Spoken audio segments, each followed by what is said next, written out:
Looking to make some healthier habits this holiday season?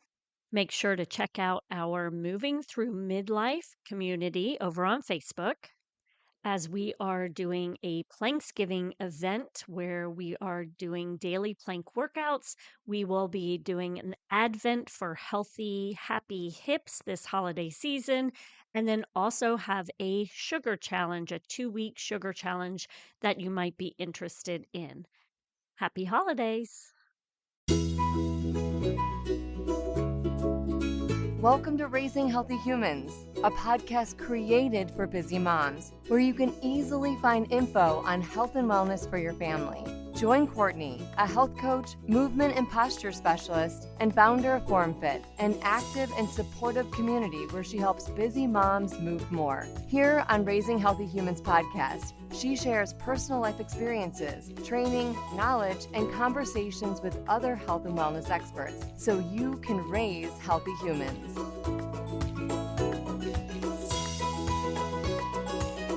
So, today I want to talk about workouts when you don't have time.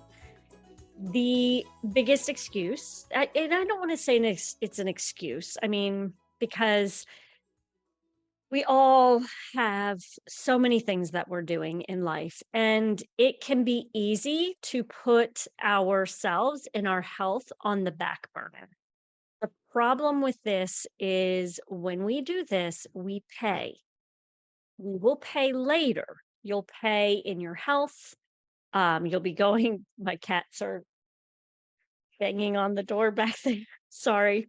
You will pay with either your health, maybe when it comes to longevity of life, or more time being in the doctor's office because you weren't taking time for yourself early on.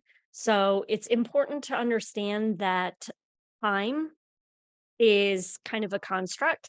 And if you're not going to take time now, you will pay with time later.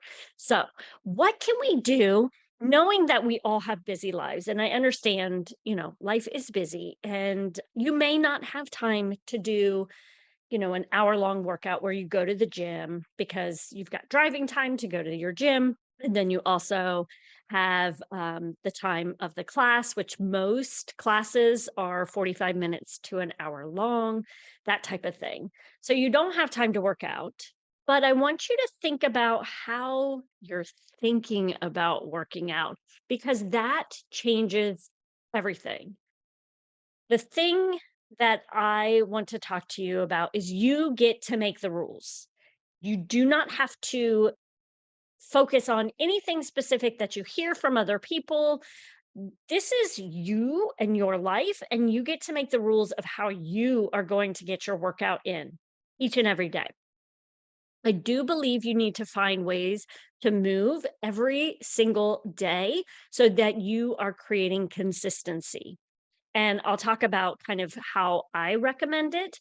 But this is going to help you create the consistency that you need to help keep you going, and also help you to feel the results in the way of feel good about what you're doing. So when you practice doing it every single day, you'll start to feel confident and motivated to keep going based on how you are moving. So you don't have to do a 30 to 45-minute workout each and every day, but you do need to find ways to move every day. If we were to look back in time, we would notice that we as a society, we didn't work out as much. I remember when I was young, gyms were very new in our area. And I think it was like called Racket Club or something. One of the gyms in our area was like a racket club, and they had indoor racquetball. And then they had like this little workout or little area where they did aerobics. But that was about it. It wasn't like a huge gym like we think of today.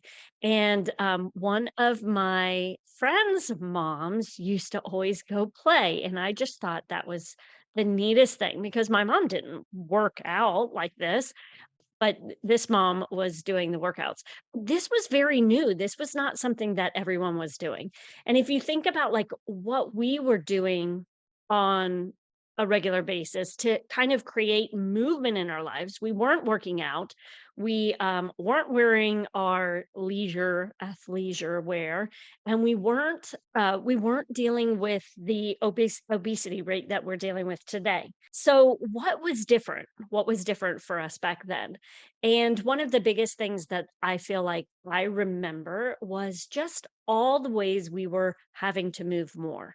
One of the biggest things I think, like one of the easiest ways for me to explain it is for those of you that are not Gen Xers, um, just to go, just watching TV. If you wanted to change the channel, if you wanted your volume to go up or down, you would have to get up out of your seat, walk up to the TV, turn the knob, and then go sit back down. So if you think about how many times throughout the day, if you're watching TV, are you changing the channel? Are you turning the volume up and down? And imagine doing a sit to stand or what we would call in the exercise world a squat. How many times are we doing that for that TV? And then also, you didn't have endless amounts of TV that you could watch on, watch a whole Netflix series at once. You have to watch whatever's on. And many times, especially for us children, there wasn't anything on. I mean, you had your Saturday morning cartoons for a period of time, but here it is summer. I mean, think about what summer was like. There was not stuff to watch. So you would be like, I'm going outside to play. So you're creating movement that way. So we moved a lot more back then. So that's what I want you to think about when you're thinking about movement today is how can I find little ways to create more movement in my life? You can do something as simple as taking that remote control, placing it across, you know, on a desk or on a table or up near the TV. And if you want to change the channel, get up, walk over to it to change the channel, go sit back down. These little steps can make a huge difference over time. Are you going to notice major differences right away? No. But over time, these little things make huge differences. So that's one way you can create more movement in your life. The other way is to get rid of the construct of time with your workout. So when you are thinking about that 30 to 45-minute workout, you might say, "Oh, I don't have time to do that because I can't go to that class or whatever. The time doesn't work for me or, the amount of time doesn't work for me." Well, I know for like my classes, what I do is if you come in late, that's fine. I mean, you may need to get warmed up for yourself, but we have 30-minute classes online. Come in when you need to, like when you can. If you only have 20 minutes to work out, leave early. I have moms leaving early that work that have to get out, before the class is over. That's fine. The goal is just to get you moving a little bit more throughout the day. The other thing that I like to recommend, and if you go to my YouTube page or even in my Facebook community, you're going to see these quick 5-minute workouts. Now, the goal is get movement in, get exercise in short bursts.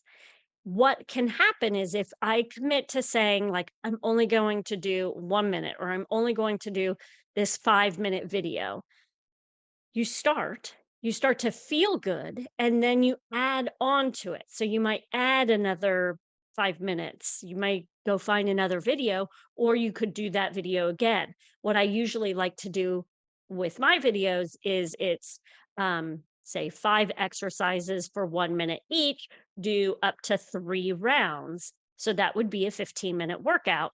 Then maybe you go for a walk or something, and you've gotten a nice workout in for that day.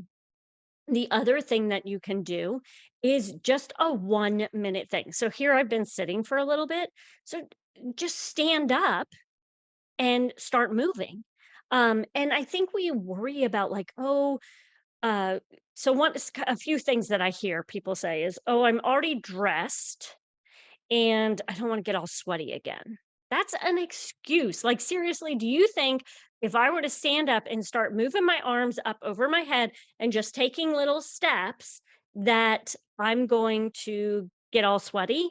Oh, gonna get all sweaty by doing that. But I will tell you, I'm going to get my heart rate up very quickly. And that's going to change how my body responds so that when I sit back down, I'm going to have had this cardio burst, so to speak. And it changes how your body then, your breathing is impacted, your heart rate comes up, and everything is then impacted from that. And it was just 1 minute. So these little things do help. And especially over time. The other thing I recommend is for those of you who I'll always recommend people to go for a walk every day. I think it's great for blood sugar, stress reduction, all of it.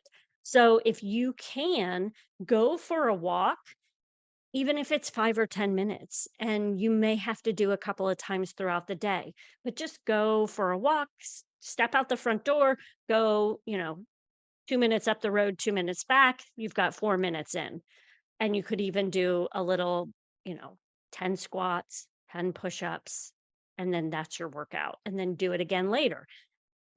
At some point midday during your lunch break or whatever, you can do that again.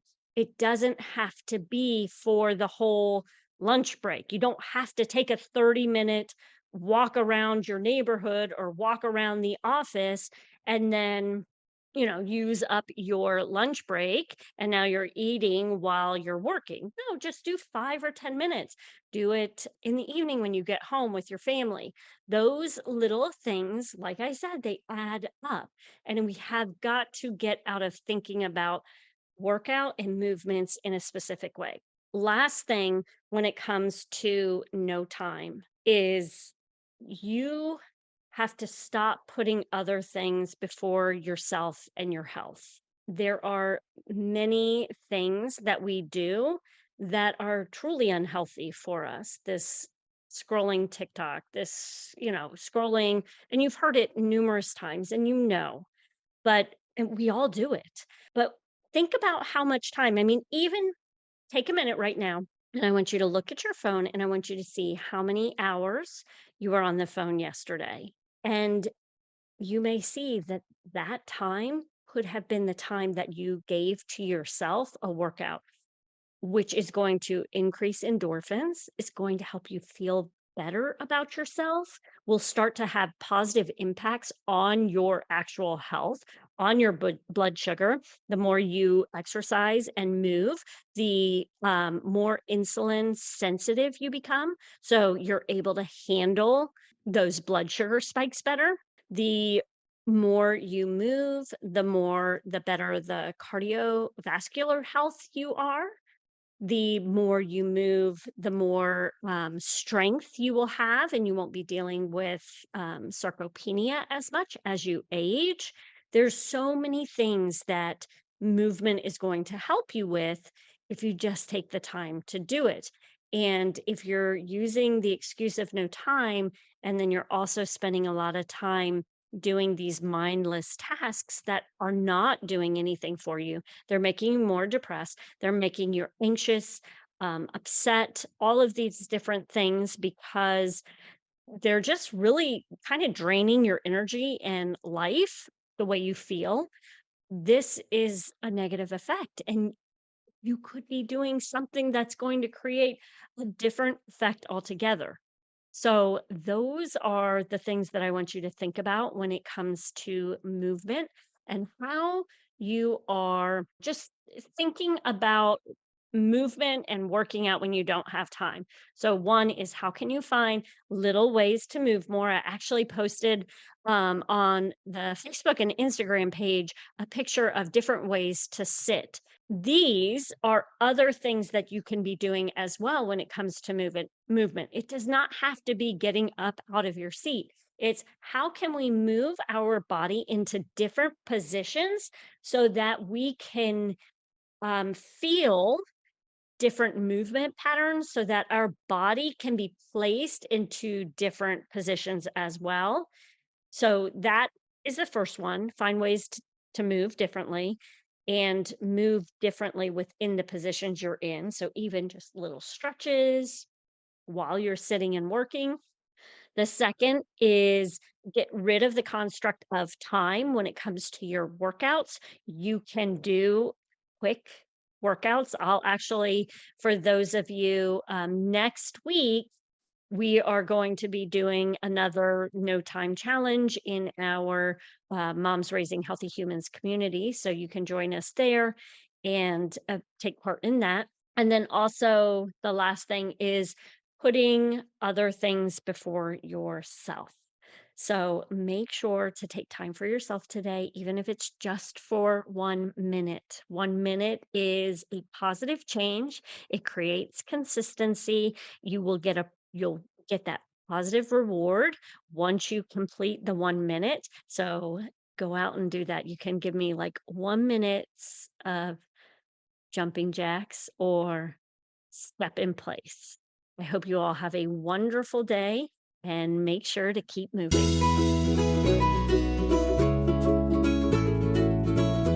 Thanks for taking the time out of your day to listen to our podcast. We hope you found this information valuable and can incorporate it into your family's life. Make sure to check out our show notes for all the important links available. Come join us on Facebook at Moms Raising Healthy Humans community page. Also, please check out our wide range of memberships, family monthly focus ideas, challenges, live events, and on-demand and live workouts, meal plans, and so much more. Head to formfitonline.com. And as always, keep moving.